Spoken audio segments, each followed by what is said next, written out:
خوش آمدید. آپ سن رہے ہیں میٹ وتھ جنس ود ڈی ایم نعمان علی کے ساتھ.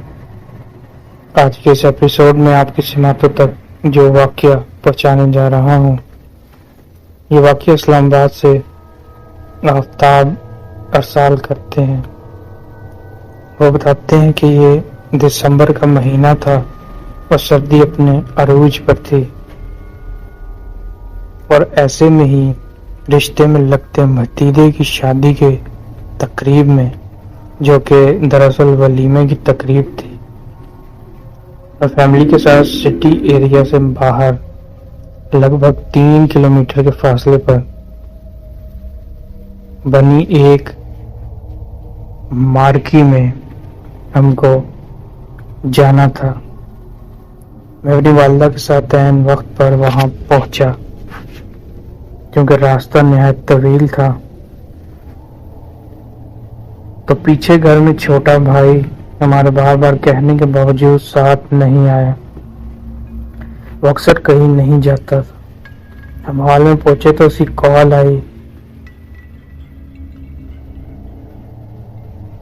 اور اس نے پوچھا کہ آپ لوگ پہنچ گئے ہیں. تو ہم نے اسے کہا کہ تم بھی آ جاتے، سب تمہارا پوچھ رہے تھے.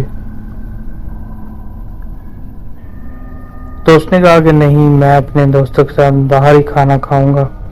خیر، ہم وہاں سے جب فری ہوئے تو کچھ عزیزوں نے میری والدہ کو روک لیا اور مجھے کہا کہ آپ بھی ٹھہر جائیں، اکٹھے چلتے ہیں، نہیں تو جس طرح آپ کا موڈ ہو. تو میں نے گھر واپسی ہی مناسب سمجھی اور بھانجے کے ساتھ گھر کی طرف چلا، کیونکہ انہوں نے آفر کی تھی تو اچھا نہیں لگتا.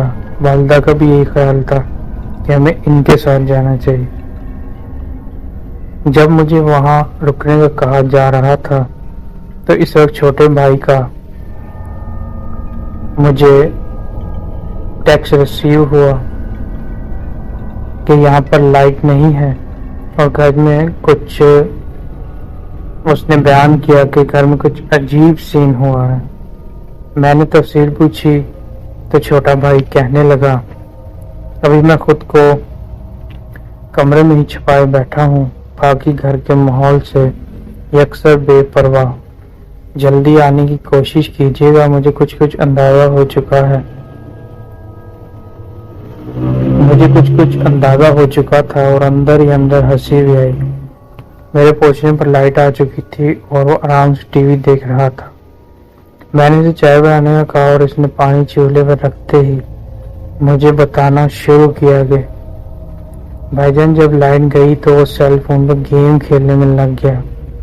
جس کمرے میں وہ لیٹا ہوا تھا اس کے برابر دوسرا کمرہ اس کی بائیں طرف تھا. دوسرے کمرے میں سے کوئی گزر کے کچن کی طرف گیا.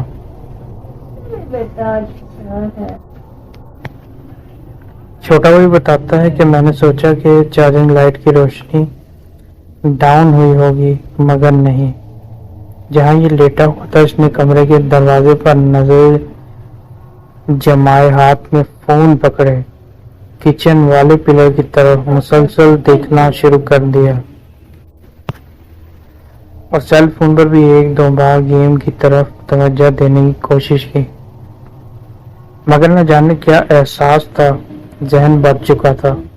اتنے میں اسے اسی کچن کے پلر کی اوٹ سے ایک 5-6 سال کے نہایت خوبصورت بچے کا چہرہ نظر آیا، جو اوٹ میں کھڑا تھا اور اس کو اپنی طرف بلا رہا تھا. جب اس بچے نے دوسری بار اسے بلایا تو اس نے سیل فون سائڈ پہ رکھا اور اتنا ہی کہہ سکا، نہیں، تم کون ہو؟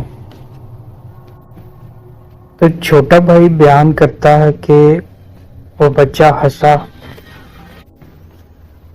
چھوٹا بھائی بتاتا ہے کہ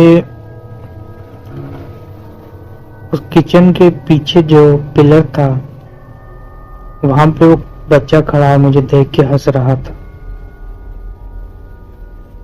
مگر چھوٹا بھائی وہاں سے نہ اٹھا اور بچے کو واپس کمرے میں جاتے بھی دیکھا.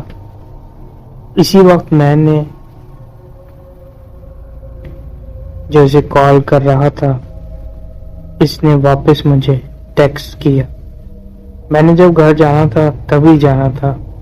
جب اس نے پوری بات بتائی، اس وقت ہم دونوں کپ ہاتھوں میں لیے امی کا ویٹ کر رہے تھے۔ انہیں بھی دیر ہو گئی کال کی تو انہوں نے کہا وہ رستے میں ہیں۔